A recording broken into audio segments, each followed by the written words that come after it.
No, we must see him. Go and pray someone else's back. Go on. We were led by a star. Led by a bottle of more light. Go on out. Well, we must see him. We have brought presents. Out. Gold, frankincense, myrrh. Well, why didn't you say he's over there?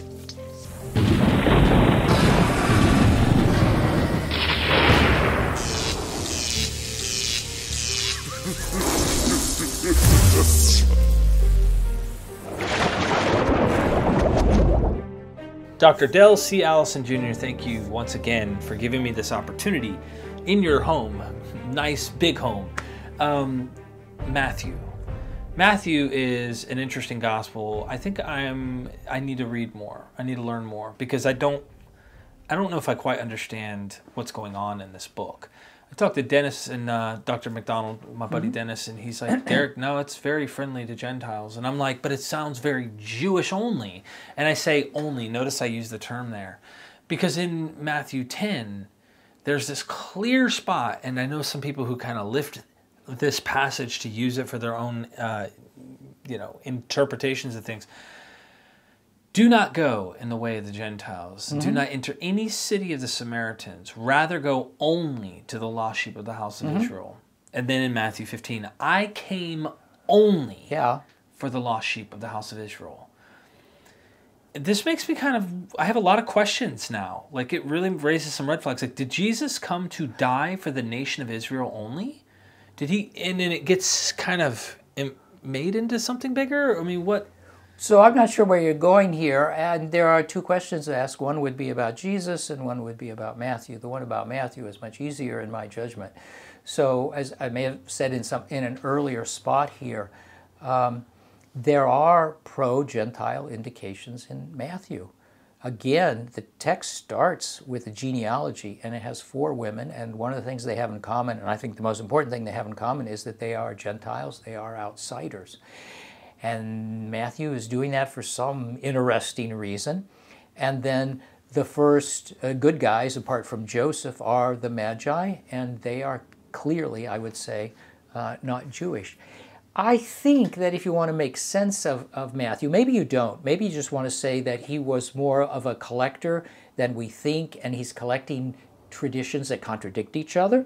That's possible. I've tried my whole academic career to make sense of Matthew as it stands, so I'm very much in the late redactional mode, which is Matthew is an author and Matthew's trying to make sense of things.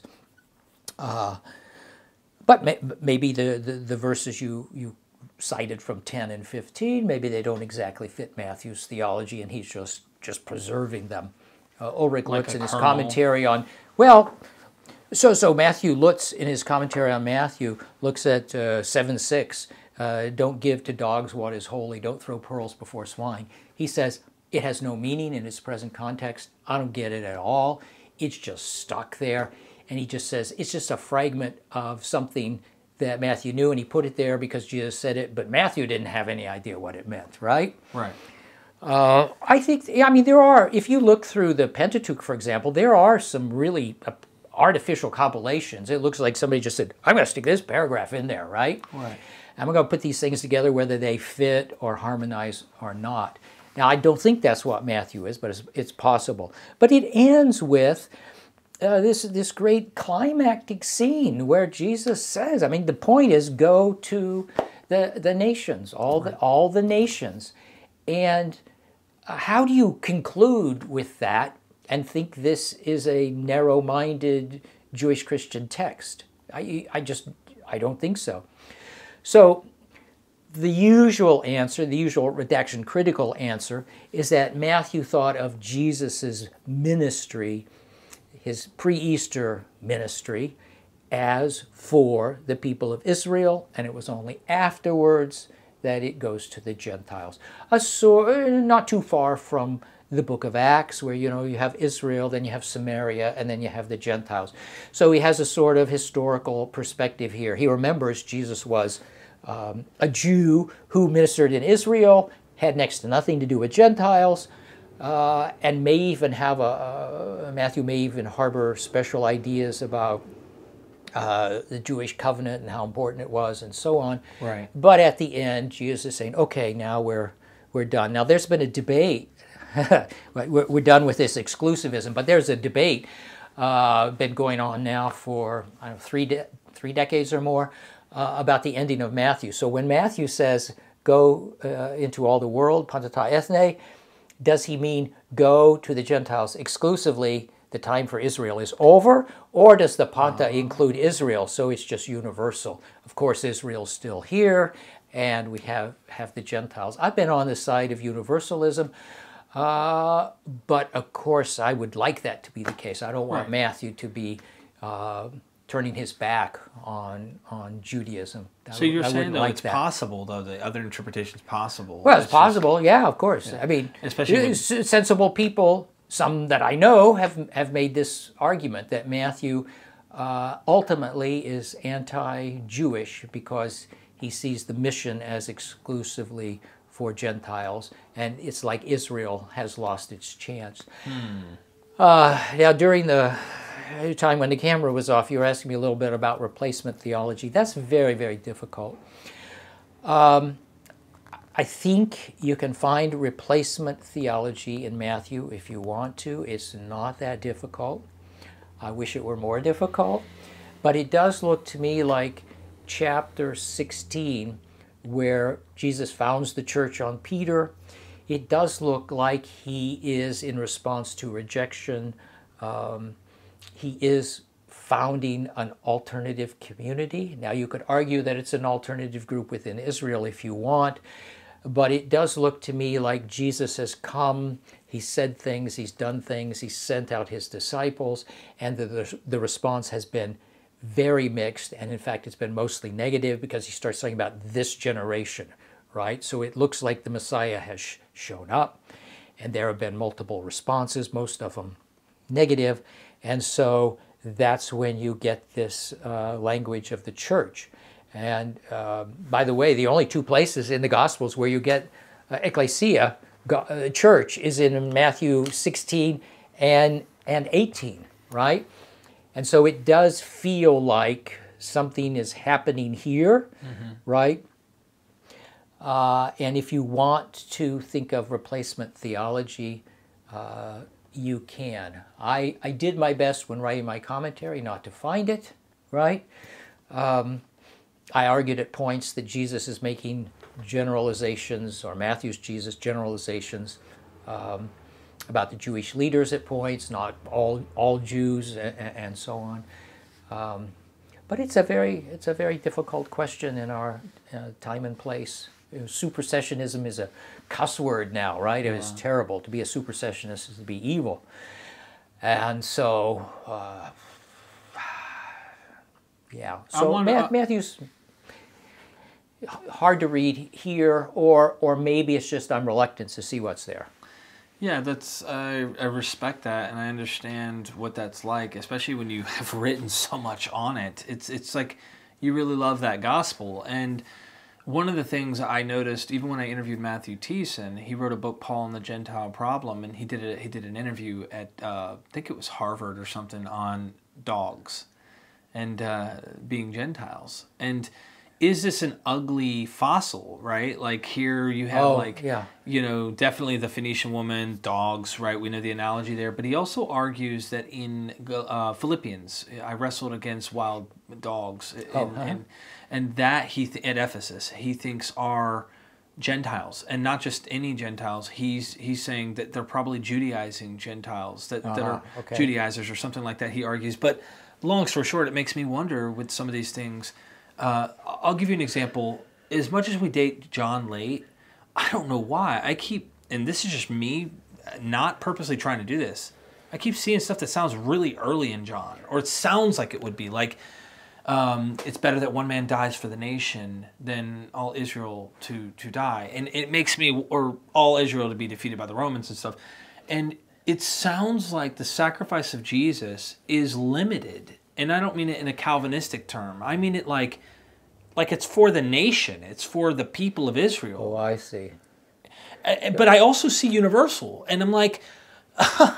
Well, look, they're trying to... These texts are trying to reconcile two things. Jesus is a Jew, and all his disciples are Jewish, and the leaders of the church are Jewish, and this is an inter-Jewish movement, and they believe that he is the Messiah, and the Messiah comes for Israel. That's what he does, and he saves Israel from the nations, and he restores their kingship and their kingdom, and so on. But that's not what's happened, and what has happened, however it happened, accident or whatever, this movement is doing really well with Gentiles, better with Gentiles than it is with Jews. And so you immediately have problems. It's all very confusing. Mm-hmm. It is confusing. When the Messiah comes, the Messiah does not die and go away. When the Messiah comes, he frees Israel. He redeems Israel. He reestablishes the kingdom. And this Messiah doesn't do those things. And instead, we now have a bunch of Gentiles. So, of course, it's going to be a confusing mess. And they're going to try to theorize it and do their best with it. Now, I don't know about Philippians and dogs there, but you do have denigrating statements. You going back to Matthew, don't do as the Gentiles do, right? That reflects a Jewish standpoint where the Jewish religion is superior to all those pagan things, right? Don't pray like they babble on and on and on, right? You pray like this, Gentiles and toll collectors. So Matthew both, in my judgment, preserves the Jewishness of Jesus, but it also wants to hang on to it, right? It doesn't just recognize it as a past tense. I think it wants to keep it even as it opens up into the Gentiles. And this does create things like textual tension. How do you put the Great Commission, so-called, with Matthew 10 and Matthew 15? Well, it comes out of a mess. It comes out of an unexpected mess. I respect the mess and don't fight the mess, but do know that there's a mess there. At least consider that there is. And it's a movement, like you said, that's evolving. I wanted to take us to Matthew 10 for a second to get your personal interpretation on that whole idea of, like, don't go to the Gentiles, don't go in the way of any city, don't enter any city. We see right in John, this is clearly, to me, if you're looking for contradictions, you got one here. Because here he says, and I'll give you an example as to why, and then you tell me what you think. He says here, don't enter any city of the Samaritans, don't go in the way of the Gentiles. And we know John's a weird, different kind of gospel, okay? But Luke also has him going to Samaritans and even giving parables to Samaritans. Matthew's like, no. John chapter 4, the woman at the well, he hasn't died yet. There is no go to the nations now.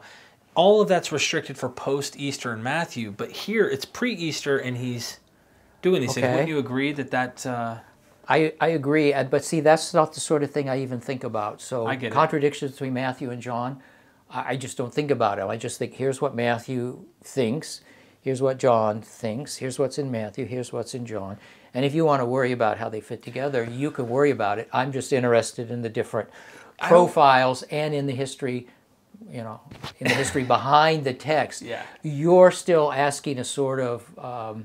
apologetical question because when you do this sort of thing because of your past or the people you hang out with, or I just don't hang out very much with such people. Well, how do you interpret Matthew 10? Like, one guy I talked to who's not in the vein of Christendom, if you will, he does think, though, he's arguing with me. And this is his thing.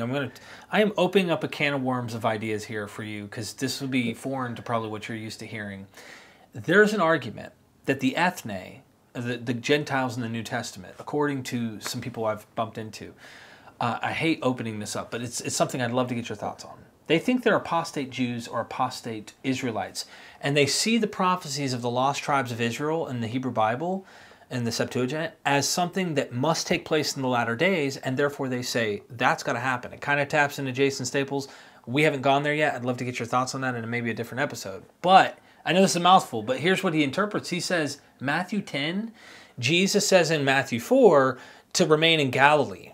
And he argues that, no, it's not saying don't go, to Samaria, or don't go to, how does he say? It's not the ethnic group. It has nothing to do with the ethnicities. And I'm like, I think it is ethnicities here that he's saying, don't go to Samaritans. They're not Jews. Don't go to Gentiles. They're not Jews. Rather go only to Jews, the lost sheep of the house of Israel. He says he doesn't take that interpretation. Am I closer to what you've concluded? Or? I have no idea what you're talking about. And this person you're talking about, what does this person do with Greek dictionaries? Or a dictionary of the Septuagint? I just don't understand what you're saying. So I did a couple like things saying there. every time you see the word Paul in the New Testament, it really means Peter. You're saying that ethne doesn't mean non-Jew? Well, no, they'll say, and I maybe should just say they think they're the northern, apostatized northern Israel. And remember, Israel and Judah, okay, Israel right. is a different term than Jew, so they'll try to say somehow... Well, again, since I've not read the case, who am I to speak? But if you could give me some text in which ethne, apart from maybe some specialized, I don't know. Maybe there's some place in the Septuagint where this is the case, but I'm not familiar with it. Yeah. And it's certainly not the dominant usage. It's not the thing that comes to mind. Yeah. I've been reading Greek since the 1970s, and I don't ever recall having that thought. Yeah, This and is I'm what sorry. ethne means. I knew I didn't want to open up the can of worms, but there was two different questions in this, and it wasn't just does ethne potentially work to that agenda, but the question really was that passage in Matthew 10. I have always understood this. I read Audio Fear, Ishai Rosenzweig book, Goy, and Understanding Israel's Others. They say in there, in Second Temple Judaism, ethne or Gentiles, if we can use the term, almost always refers to others than Israel. And if that's the case, I think that's an ethnicity line, a barrier. And the early rabbis said this. I mean, Rabbi Akiva was talking about a prayer that they would wake up, thank you, God, I was not born a woman, and I thank you, I was not born a Gentile. Well, that's an ethnicity barrier. Yeah. You have to be careful because maybe, ethnicity is a big subject today, as you know. And it may be that ancient Jews thought about ethnicity in ways that we don't. But true. I get your main point here. I mean, if you joined into the covenant, you'd become a Jew. So technically, I don't necessarily mean, but that's debated too, by the way. Yeah. How does that work? Is that true? But I don't see what this individual is saying about Matthew. If I understand it correctly, and there's no more to it, it sounds wildly implausible to me. Yeah, I guess the argument is, if I'm right in saying that it's somehow a distinction of a social distinction, saying Gentiles and Samaritans are not Israel, because he says only the lost sheep of the house of Israel.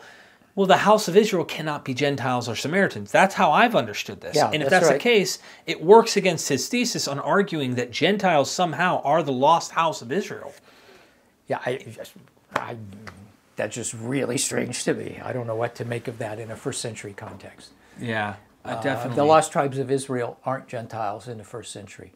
They are Jews who lived beyond the great river somewhere, as Josephus says, or they're the tribes that didn't return. They exist somewhere, but they're not Gentiles. They may live among the Gentiles, but they're not Gentiles. Now there is some question about Samaritans and how to classify them, but the literature on that is very complex, and the texts are complex. And the Samaritans are treated sometimes as though they are Gentiles, right? In one of the books I mentioned earlier, Fourth Baruch, there's a whole chapter about where the Samaritans come from, and they are disobedient Jews who go up north and build their own temple and so on. And they are descended from Jews in this text, but they're apostate, so they don't count anymore. Right? They've forsaken the God of Israel. One more passage in Matthew. We'll end the Matthew discussion. And Jesus says, you will not have gone through all the houses in Israel before the Son of Man comes. That, to me, was like, for the whole apocalypse thing that I was getting into and saying, all right, there's going to be a revealing that this is the end.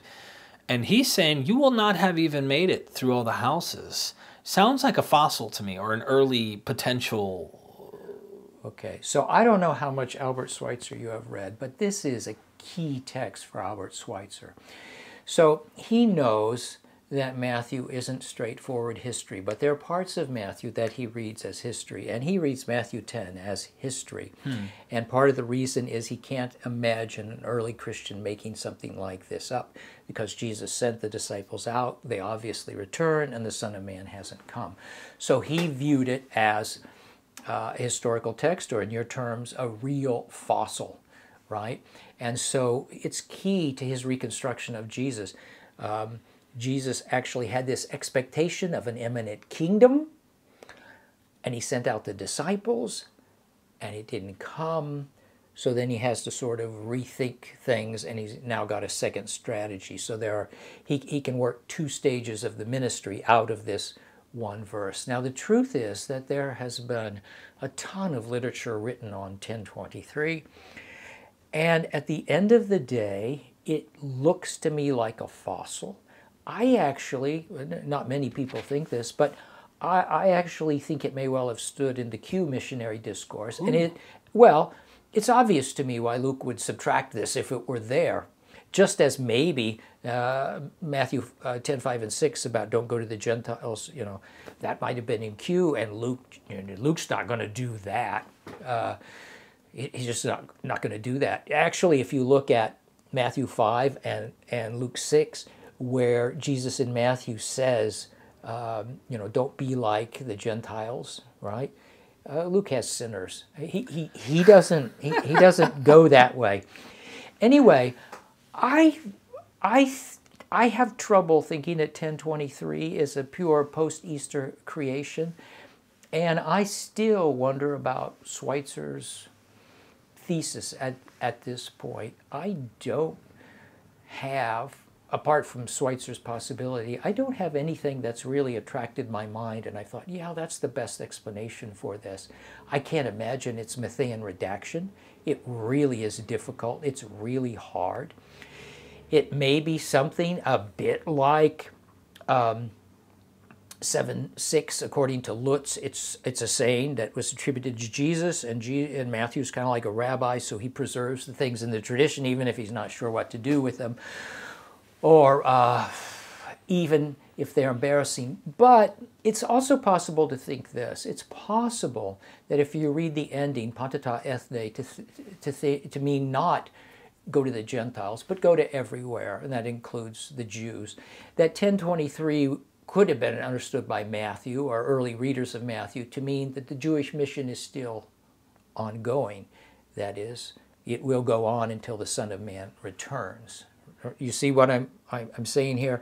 You can sort of read this past the immediate context of the ministry of Jesus, and you could read it as saying Jesus is telling missionaries that he's sending them out to the house of Israel, and they won't finish until, before the Son of Man comes back. And maybe Matthew can rationalize that in 85 and think, well, the mission is still ongoing with the Jews, and we haven't reached everybody. And there's still a mission, right? There's still a mission. So that's one possible way of harmonizing. I'm not harmonizing John and Matthew here. I'm trying to harmonize Matthew within the book. And I don't know that that's how Matthew dealt with this. It's possible. Most modern commentators don't like to think this anymore. But it's possible, to my mind, that Matthew found this in his source, let's say Q10, and, I wonder what that means. I don't like that one, but he said it, so, here it is. Maybe, right? Well, the fact that you change lots of things and have your agenda all over a text doesn't mean that you can't preserve things that you can't quite understand, right, at points. Yeah. So maybe. Yeah, and sometimes it's that's the fascinating part about what you do in scholarship is just there's sometimes things that you go, what the... And you go, well, that's pretty good evidence that was probably original or something. Embarrassing things, or like a lot of times scholars will look at stuff and go, they're fixing that problem. That shows later stuff versus something that might be and when they're fixing a problem, then it's early, or maybe even it goes back to Jesus. So if you look at the saying about divorce, it's really interesting because in Luke, 16, it's just, don't divorce, right? It's just an absolute. But in Mark, it's not only the man divorcing the wife that's prohibited, but the wife divorcing the man. And some people say, well, that's because in Mark's world, in his Roman world, it wasn't so uncommon for women to divorce men, whereas in the Jewish world, it was much less common, and so you could just leave it as men, right? But Matthew then says, it's got to be adultery. We got to have an exception clause here, right? And then when you get to Paul, Paul's really interesting. 1 Corinthians 7, he says, I have a word of the Lord, that, a woman shouldn't separate from her husband. And then it's followed by, but if she does, like, what? He said, don't do this, but if you do it, and then so it's like at every turn, it's getting reworked. And so you think there's probably a memory here. I guess it goes back to Jesus, right? Prohibiting divorce, but then it's got to be modified and reinterpreted. And if you know church history is just full of what do we make of this? Canon law tries to figure out, are there exceptions for non-consummation? And, it's all there, right? Right. But I think that's going on from the beginning with that one. Thank you. By what name are you calling him? Brian! We worship you, O Brian, who are Lord over us all. Praise unto you, Brian, and to the Lord our Father. Amen.